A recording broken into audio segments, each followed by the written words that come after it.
এই অষ্টগ্রামে অসংখ্য আল্লাহর ওলি আছে।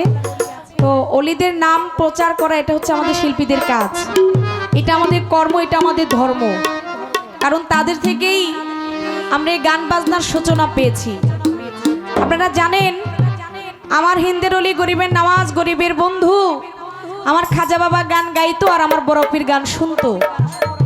চিস্তিয়া তরিকা মতে এই গান বাজনা জায়েজ এবং এই গান বাজনাটা ইবাদতের মাধ্যমে গণ্য হয়। আবার এই গান বাদ্যের মাধ্যমে অনেক সময় ইবাদত নষ্ট হয়। আমার খাজা বাবা গান গাইতো, বড় পীর গান শুনতো। আমার বড় পীর বলতো, হে খাজা মঈনুদ্দিন চিশতি, তোমার মতো যে গান গাইতে পারবে তার জন্য গান গাওয়া জায়েজ, আর আমি বড় পীরের মতো যে গান শুনতে পারবে তার জন্যই গান শোনা জায়েজ। তাহলে এবার বুঝেন কথাটা কত বড়, কত ঊর্ধ্বের কথা। কিন্তু আজ আমরা সেভাবে গাইতেও পারি না, সেভাবে আমরা শুনতেও পারি না। তাই বলবো যারা প্রকৃত বাউল শ্রোতা, যারা গান শোনার একটা মন নিয়ে আসছেন, অবশ্যই আমরা খাজা বাবার প্রতি ধ্যান রেখে আমরা এই গান শুনবো এবং এই গান গাওয়ার চেষ্টা করব। আমার একজন ভাই উনি কিছু কথা বলে গেছেন আমার খাজা বাবার সম্পর্কে। ওনার কথাগুলো শুনে আমার শরীরের পশম দাঁড়িয়ে গেছে। কারণ কি, খাজা বাবা হচ্ছে হক একজন আল্লাহর ওলি। শুধু মাতৃগর্ভ থেকে আল্লাহর ওলি না, দুনিয়াতে আইসা আল্লাহর ওলি হয় নাই, রুহের জগৎ থেকে এরা আল্লাহর ওলি। এদেরকে নিয়ে কখনো অন্য কোনো চিন্তা ভাবনা আমাদের ভিতরে যেন না আসে। কারণ ওলি আল্লাহকে নিয়ে আপনি যদি যুদ্ধ করেন, সেই যুদ্ধ ওলি আল্লাহর সাথে হবে না, সেই যুদ্ধ আমার আল্লাহর সাথে হবে। এটা আল্লাহ ডাইরেক্ট কোরআনের ভিতরেই বলছে। ওলি আল্লাহর সাথে কখনো দুশ্মনী করা যাবে না। হক ওলি আল্লাহ যারা, এদেরকে ভালোবাসতে হবে, অন্তর দিয়ে ভালোবাসতে হবে। নিজের জীবনের চাইতে ওলি আল্লাহকে যদি কেউ ভালোবাসতে পারে, ওই ওলি আল্লাহর খাতিরে আমার আল্লাহ তাকে বান্দা হিসাবে, বন্ধু হিসাবে কবুল করে নিতে পারে। তাই আজকে খাজা বাবার নামে আমরা এখানে আসছি। অবশ্যই সেদিকে আমরা চিন্তা ভাবনা করে গান করব। আমার ভাই অনেক সুন্দর করে প্রথম আসরে তিনি তার বন্দনা গান করলেন। বন্দনা গান করে তার জায়গা থেকে আমার খাজা বাবাকে স্মরণ করে গান করলেন। আমিও ছোট্ট করে একটি গান করে বসবো। তারপর কর্তাপক্ষ তো আগে থেকেই বলেই দিয়েছে কোনো পালা হবে না, শুধু মহাজনী গান হবে, গানের পিছনে গান হবে। কথা আমরা যেন বেশি না বলে ওইদিকেও একটু ইশারা দিয়ে গেছে, সেদিকেই গাওয়ার চেষ্টা করব, বাকিটা মালিকের ইচ্ছা। আমি চলে যাচ্ছি আরেকটি গানে। তারপর দেখি আমার নয়ন শেখ ভাই উনি গানের যে ধারা, গানের যে লাইন, উনি কোন দিকে আমাকে নিয়ে যাবে, আমি তার পিছনে পিছনে থাকার চেষ্টা করব। আর নয়ন ভাই একটা কথার ইশারা দিয়ে গেছে, ভাই আপনি আমারে বলবেন, আমি আপনারে বলবো, তাই না? এটাই হচ্ছে শিল্পীর ভালোবাসা। এই ভালোবাসাটা যদি আরেকজন যদি না বুঝে, এটা হলো তার ব্যর্থতা। আজকে নয়ন শেখ অন্যকে কিছু বলতে পারবে না, পুতুল দেওয়ান অন্যজনকে কিছু বলতে পারবে না। যা বলবে নয়ন শেখ পুতুল দেওয়ানকে বলবে, আর পুতুল দেওয়ান যা বলবে তার নয়ন শেখকেই বলবে। এতে আমাদের কোনো মনে কষ্ট লাগবে না। আমার আসলে মনে কষ্ট আসে না, কারণ আমি সবসময় শিল্পীদের সাথে হাসি মুখে গান করি। তো মহব্বত যেখানে থাকে ওইখানে আল্লাহ পাক সন্তুষ্ট থাকে। কিন্তু আপনার ভিতরে আমার ভিতরে যদি অহংকার থাকে, মনে যদি অন্য কিছু থাকে, ওইখানে কখনো অলি আল্লাহর গুণগান করে অলি আল্লাহকে পাওয়া যাবে না। মহব্বতের সহিত গান গাইতে হবে। তো আমি ছোট্ট করে গানটি করে বসি। আমার কথায় কেউ যদি কষ্ট পেয়ে থাকেন আমাকে আল্লাহর রাস্তে ক্ষমা করে দেবেন। ধন্যবাদ।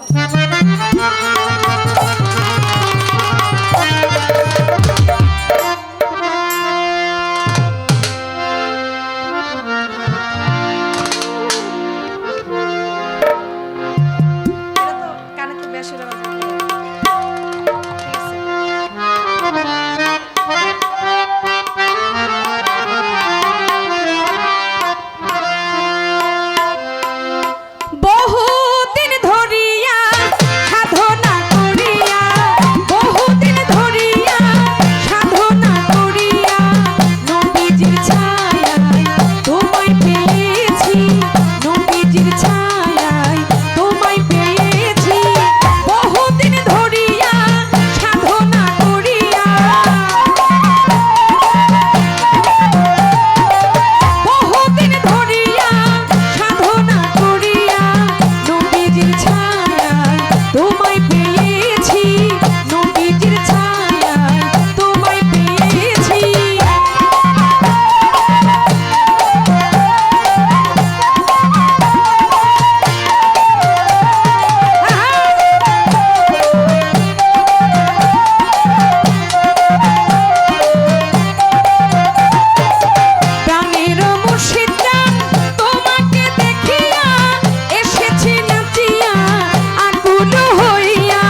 খালি তোমায় চাই তোমাকে পাই না মনেতে রয়ে যায় ব্যথারি বেদনা সেই যে বেদনা তুমি তা জানো না সেই যে বেদনা তুমি তা জানো না আমি জানি আমার মন তো জানে আমি জানি আমার মন তো জানে বহুদিন ধরিয়া সাধনা করিয়া আরে বহুদিন ধরিয়া সাধনা করিয়া নবীজির ছায়ায় তোমায় পেয়েছি খাজা নবীজির ছায়ায় তোমায় পেয়েছি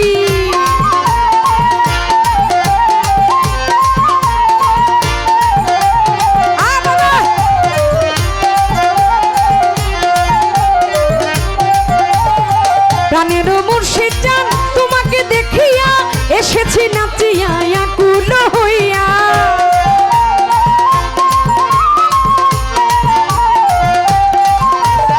প্রাণের মুর্শিদ জান তোমাকে চাহিয়া এসেছি নাচিয়া আকুল হইয়া দুঃখিনী বলিয়া যাইও না ফেলিয়া